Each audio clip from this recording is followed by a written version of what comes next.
these I didn't write, so I take responsibility. Ready to roll? Okay. Let's do it. As one of the leading names in the underground hardcore metal movement, how do you think the recent success of overground heavy metal has affected the fortunes of more brash underground bands like yourself?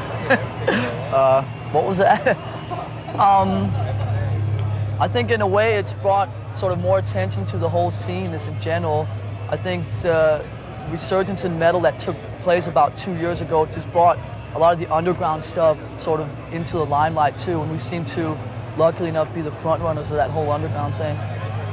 Why do you think across the board the faster, younger bands are being overlooked?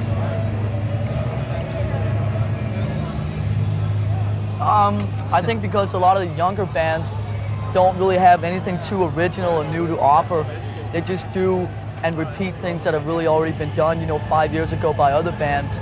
And that's where I think we're a little different, because we try and put as much originality and sort of just different things into what we do than most other new bands. Most new bands try to just follow really what's already been done. And we try and just put our own new thing into it as much as we can.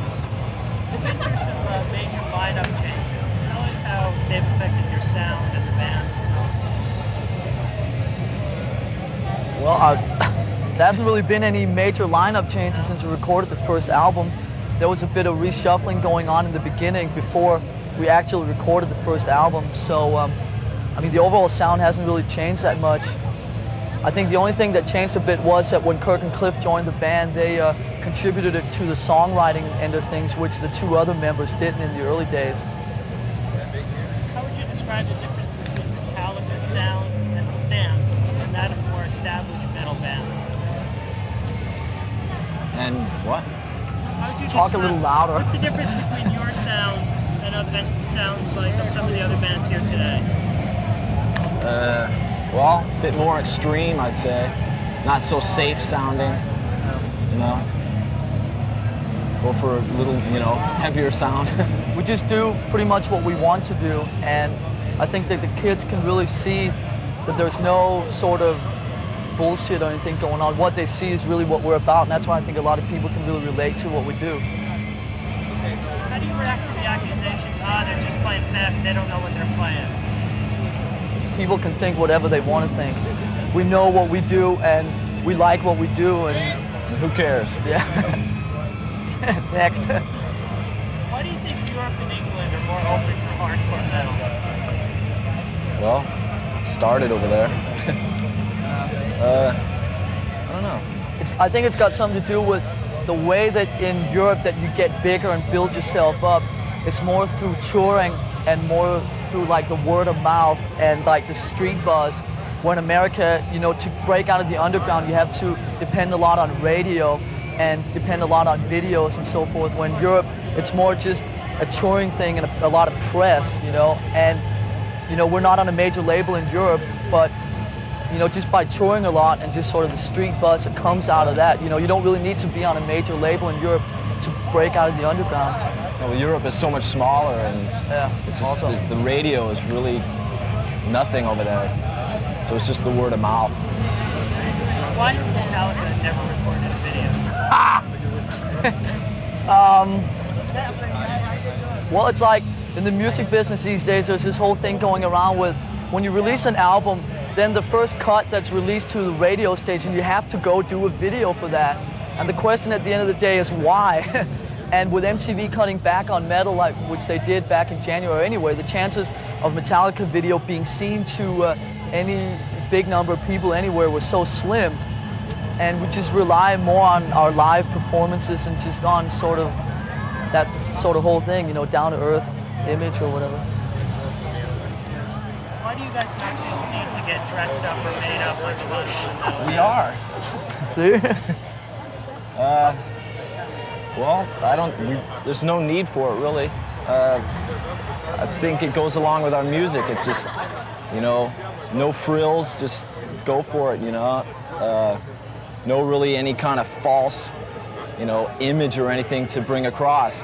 Our music is very natural, so we should, wear what feels natural to us on the stage or what's, comfortable.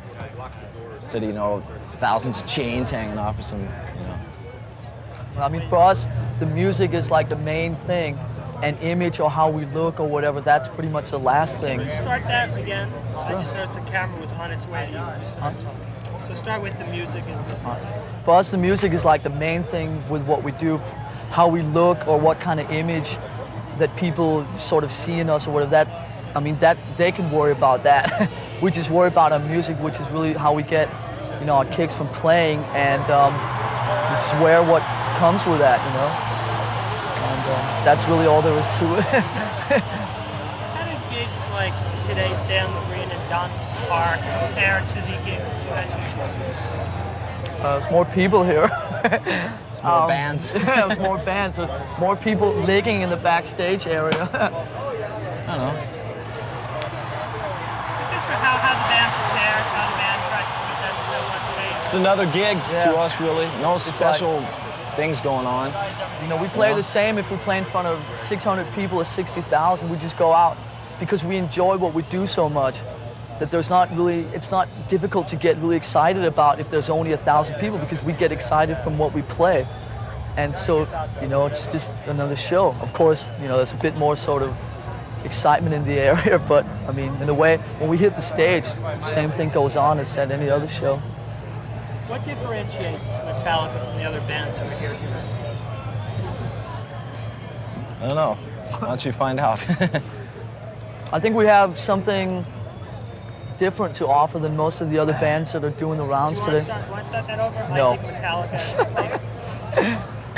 I think we have something different to offer than most of the other bands that are around today in terms of in image and in sort of the way we play and what we do. You know, where most of the stuff that's around today, like James was saying earlier, is so safe. And there seems to be a big market for the kind of stuff we do, which is just play what we want for ourselves, and people can sort of, there seems to be a big audience that can get into that. We're sort of like one step, we're like furthest out in like left field pretty much from the middle of any of the sort of bigger heavy metal bands today. You know, sort of as unsafe as you can get. And we get away with it. What differentiates Metallica from other hardcore bands like the Slayers, the Megadeths, etc., etc.? Well, I don't know. What difference? If Slayer was playing one end of town, you were playing on the other end of town, why would I see you?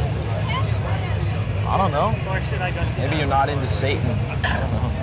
I mean, I think a lot of these bands catch on to a lot of the cliches that are going on in heavy metal today. We try and shy away from as many of them as we can, while still doing the sort, I mean, in heavy metal, everything's already been done before, but we're trying to avoid as many of the cliches as we can. And I think some of the other speed metal bands and sort of underground thrash metal bands are just taking in all these cliches, and it gets so unexciting or interesting. Plus, I think also from a musical standpoint, we have a bit more to offer, just from the point of view that we try and put as much into the music as we can in terms of the song arrangings and song writings and tempo changes and stuff like that. And I think we're also maybe a little bit more serious musicians than most of these other bands. So sort of all of that thrown in together, there's Metallica. Oh well.